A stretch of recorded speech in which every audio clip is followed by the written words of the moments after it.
So Stephanie White and Caitlin Clark had their argument. And as expected, the fallout from it is significantly more than it should be. The fallout from this is gone crazy. Even though I'm not saying this is nothing, but it's not. It's between something, nothing, or everything. It's somewhere in between something and nothing. And I cannot stress this enough.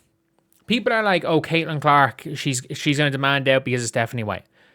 There is, everyone knows, there is respect from Caitlin Clark and Stephanie White both ways. I personally am just of the belief that it's nothing to do with, she could love playing for Stephanie White. It's just not going to work.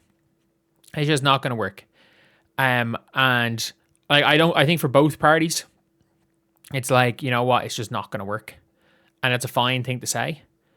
It's fine to look at in anything in life and be like, you know what, we kind of wish this worked out, it just didn't. Let's take a listen to Caitlin Clark, because not an ideal situation having to be asked about it.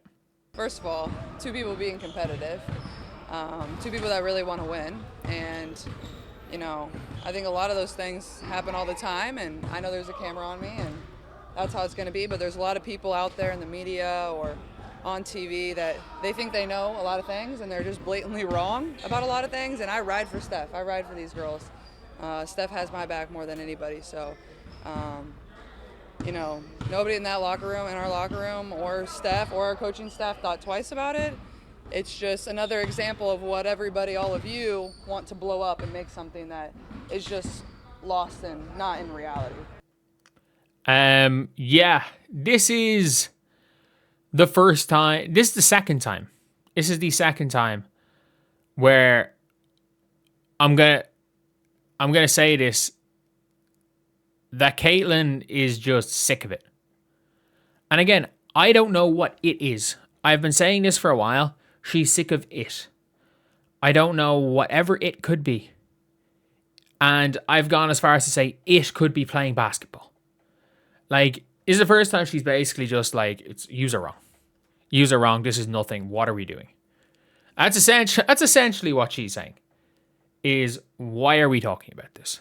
This is irrelevant. We're really talking about this. And there is no question about it.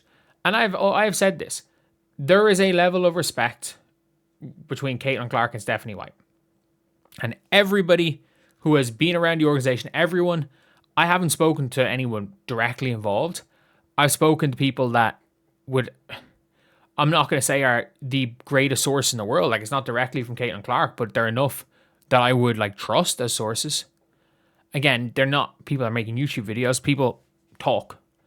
And they've said, and they're like, Caitlin and Steph as coach and player, like from the position of like respect levels, it's there. From both sides.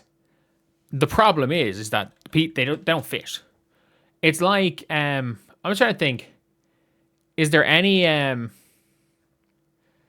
just trying to think, is there any situations where where people just wanted it to fit and it hasn't? I'm trying to think off the top. Like, I'm trying to think off the top of my head of like two players that were very clearly like got along, or a player and a coach that clearly got along, and it just didn't work out for whatever reason, and you had to kind of break them up. Fuck it, DeRozan and Lowry. Lowry was pissed when they traded DeRozan. He was not happy that DeMar DeRozan got traded from the Raptors. He was not happy at all. Like, but the problem is that you got Kawhi Leonard and it worked out better. And I mean this, if either the outcome of the situation, and people are like, oh, you know, if the players like each other, like at the end of the day, it's the point. The job of Amber Cox is to win a championship. And if it's not working, it's not working. It's too early to say. Are we jumping the gun on this situation? Maybe, but I just don't feel like I am, because I felt like this for a year. I don't feel like I am jumping a gun, because there is Again, she's there. The media think they know what they want. The media this. I'd say she's pissed at Cheryl Miller. And not pissed in a way that it's like she turns on Cheryl Miller. Because that's the thing, if you're a basketball player and there's people you know in the media, their job is to give their opinion on a topic. Like, their job is to say what they feel. Their job's not to spare your feelings. They're going to say things. If you have a friend that's in media, they're going to say things.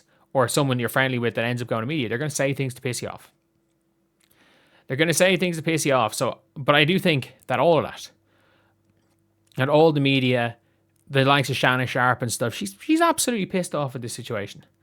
And you've got like Dan Danick calling her, I can't even remember, what was it? A lot. Like, it's one of those things, it's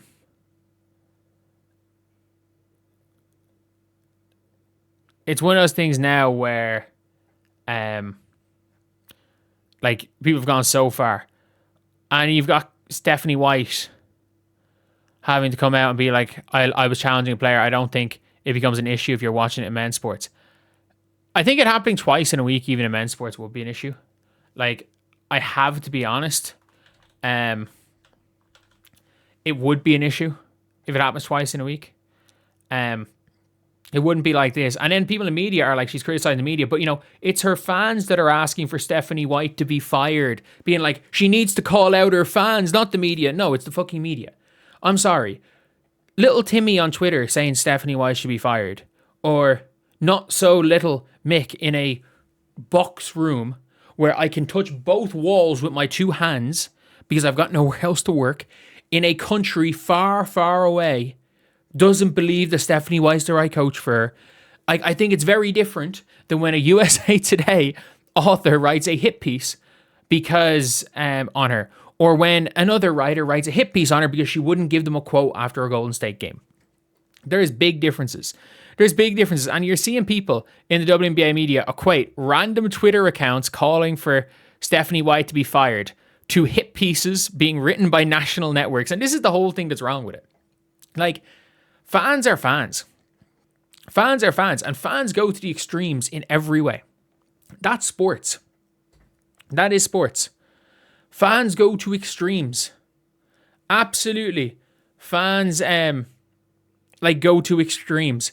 The problem is you've got credentialed media that are going to those extremes.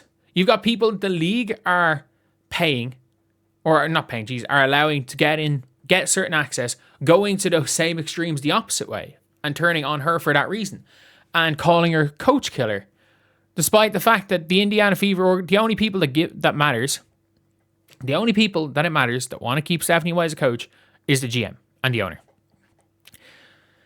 Every other person could want Steph White gone, and if they want Steph White to stay, she's going nowhere.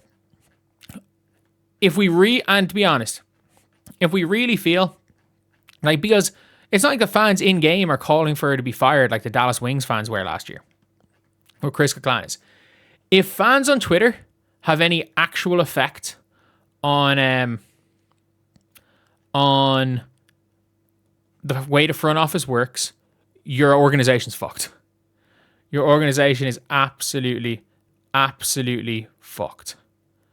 And it's so funny, like, seeing people in the media that are like, oh yeah, you know, it's unfair that all these other players and coaches are, you know, people are going at them on Twitter. And I'm like, but then the same breath, you're looking at them writing hit pieces about Caitlin, and it's like, what?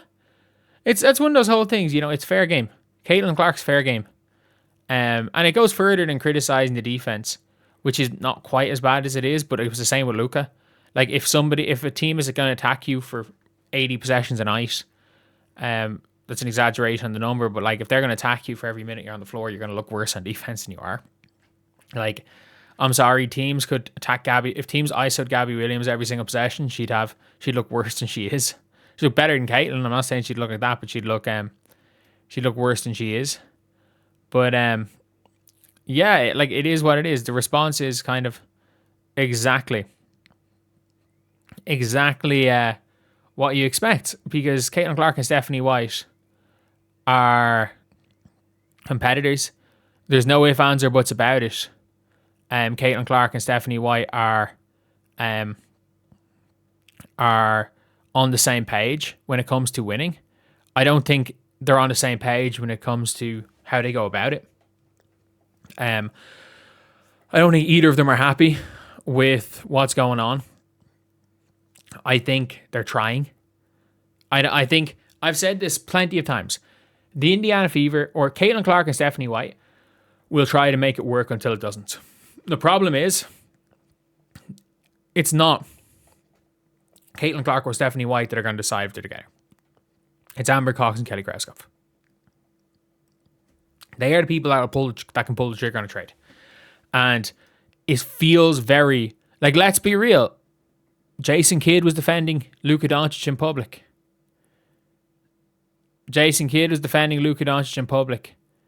And suddenly